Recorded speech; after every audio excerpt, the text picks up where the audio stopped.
Setiap perjalanan mengandung makna.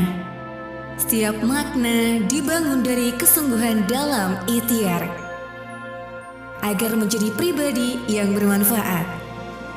Dan setiap ikhtiar adalah perwujudan atas penghambaan kepada Sang Khalik.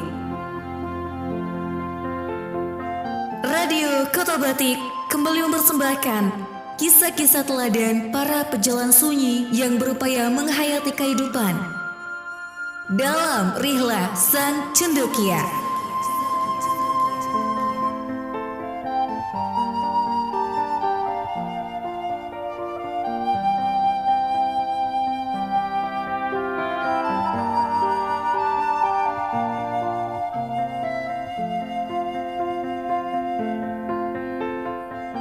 Kisah-kisah mitologi Yunani maupun Romawi kuno yang menjadi salah satu akar pemikiran peradaban Barat rupa-rupanya banyak melahirkan stereotip negatif terhadap kaum perempuan. Dalam berbagai kisah mitologi seperti yang ditulis Homer misalnya dalam Odyssey maupun Iliad, banyak digambarkan di sana kisah-kisah monster dalam rupa perempuan, cantik tapi mematikan. Begitu pula dalam kisah-kisah para dewa maupun dewi Yunani ataupun Romawi kuno. Kisah-kisah itu juga menempatkan kaum perempuan sebagai kelompok yang cenderung memberontak. Mereka dipandang sebagai sumber masalah, sumber kekacauan alam semesta. Pandangan itu pula yang sampai abad pertengahan atau selama kurun abad ke-5 sampai 15 Masehi membayang-bayangi pikiran bangsa Eropa. Kaum perempuan dianggap sebagai ancaman atau bahkan menjadi petaka. Karenanya perempuan di Eropa hingga abad pertengahan diperlakukan sebagai properti. Perempuan dianggap sebagai harta benda. Anggapan negatif itu juga masih berlaku hingga abad ke-17.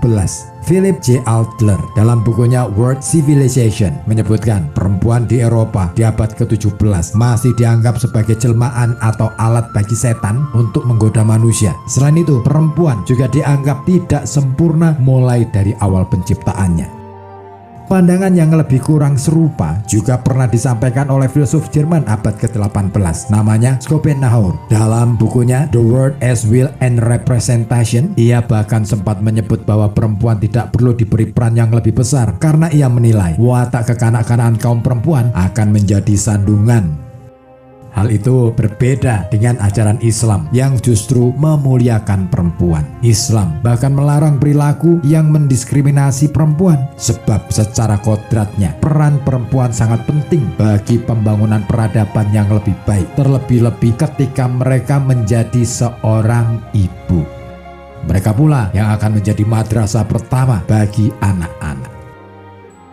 Berkaca pada ajaran itu serta berbekal pengalaman masa lalu bangsa Nusantara yang memiliki sederet nama perempuan hebat seperti Laksamana Kumalahayati, Cut Nyak-din, Raden Ajeng Kartini, Nyi Ageng Pinatih, dan lain sebagainya. Sosok kiai yang satu ini rupa-rupanya tergerak untuk membuka sebuah lembaga pendidikan khusus bagi perempuan.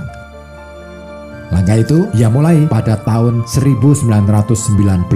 Kala itu ia mulai menerima santri putri di lingkungan pesantren yang ia dirikan bersama istri pada tahun 1917, yaitu pesantren Denanyar, Jombang, Jawa Timur. Dan boleh jadi pesantren Denanyar inilah yang menjadi pelopor pesantren pertama yang menerima santri putri di Jawa, dan dialah Kyai Bisri Syamsuri serta Nyai Nur Hatijah. Memang dalam tradisi pesantren lama, pesantren hanya digunakan sebagai wahana belajar para santri putra, sedangkan anak-anak perempuan hanya mendapatkan pendidikan keagamaan di lingkungan terdekat. Biasanya mereka akan mendatangi rumah guru ngaji. Akan tetapi pendidikan yang diterima belumlah cukup optimal. Sementara bagi kalangan yang mampu, khususnya kalangan ningrat, biasanya guru ngaji akan didatangkan ke rumah mereka untuk mengajari anak-anak putri mereka. Cara itu pun dirasa belum cukup maksimal. Hal itulah yang membuat kiai yang merupakan murid dari Hadratus Syekh Kiai Hasyim Asy'ari ini mengajukan izin agar pesantren yang ia dirikan itu dibolehkan menerima santri putri. Mula-mula Hadratus Syekh menanggapi usulan itu dengan sikap dingin, tidak menunjukkan kesetujuan, juga tidak menunjukkan sikap penolakannya atau melarang. Walau begitu, karena didorong niat yang tulus, Kyai Bisri menguatkan tekadnya untuk mewujudkan impian itu. Kyai Bisri tetap membuka pesantren bagi santri putri.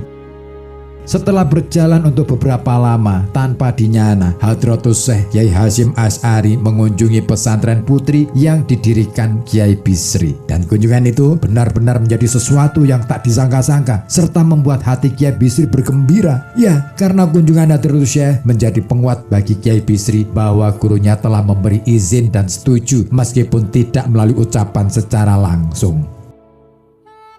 Setelah mendapatkan restu dan dukungan istrinya, Kiai Bisri mulai membuka pembelajaran bagi santri putri di lingkungan terdekat, terutama para tetangga yang berada di lingkungan sekitar kediamannya. Rupanya ide itu mendapatkan sambutan hangat dari masyarakat. Banyak warga sekitar yang akhirnya mempercayakan putri mereka kepada Kiai Bisri dan Nyai Khadijah untuk dididik di pesantrennya. Kala itu identitas santri putri masih cukup sederhana, yaitu berupa atasan kebaya, sedang bawahan berupa sewek atau sarung.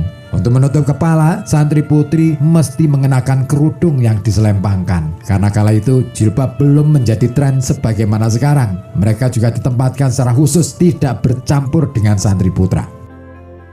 Selama nyantri, para santri putri ini juga mendapatkan kesempatan untuk belajar berbagai ilmu agama, di antaranya fikih, akhlak, tasawuf, sampai ilmu tauhid. Dari sekilas peristiwa itu, kita bisa melihat betapa gagasan Kiai Bisri Syamsuri merupakan gagasan yang brilian, terutama di dalam mengupayakan agar kaum perempuan mendapatkan kesempatan yang sama di dalam mempelajari ilmu-ilmu agama, sebab peran mereka sangat besar bagi upaya penciptaan generasi yang berakhlak mulia di kemudian hari. Seperti yang pernah disampaikan Kiai Bisri Syamsuri, beliau berkata, perempuan harus memiliki bekal pengetahuan Islam yang cukup karena kelak dia akan menjadi pendidik utama bagi anak-anaknya. Perempuanlah yang memiliki andil sangat tinggi dalam mengajarkan tauhid dan akhlak kepada generasi penerusnya. Dan memang di dalam keluarga, seorang istri, seorang ibu tidak sepatutnya diperlakukan sebagai orang yang hanya disibukkan dengan pekerjaan rumah. Namun ia semestinya menjadi seorang istri dan ibu yang akhlaknya dapat diteladani oleh seluruh penghuni rumah, khususnya pada anak-anak. Sebab anak-anak memiliki kecenderungan untuk meniru. Dengan begitu, akhlak seorang perempuan akan menjadi penentu bagi perilaku keseharian seluruh anggota keluarga dan akan terbentuk yang namanya kehidupan di dalam rumah tangga. Apakah mereka akan hidup dengan tentram ataukah sebaliknya? Apakah mereka akan merasakan kebahagiaan atau justru sebaliknya? Sebab secara kodrat perempuan membawa pengaruh besar bagi kehidupan di dalam rumah tangga. Itu pula yang membuat perempuan harus terdidik secara Islam maupun secara umum.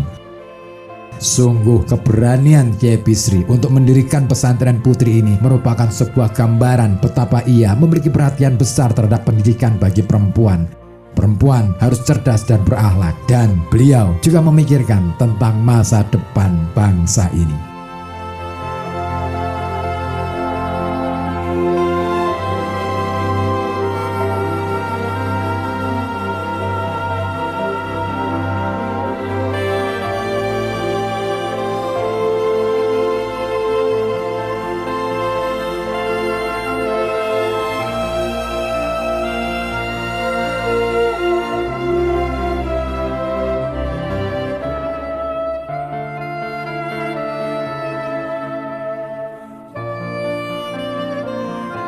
Demikian Rihla Sang Cendekia, persembahan Radio Kota Batik. Semoga kita bisa mengambil hikmah dari setiap kisah teladan para cendekia Muslim Nusantara.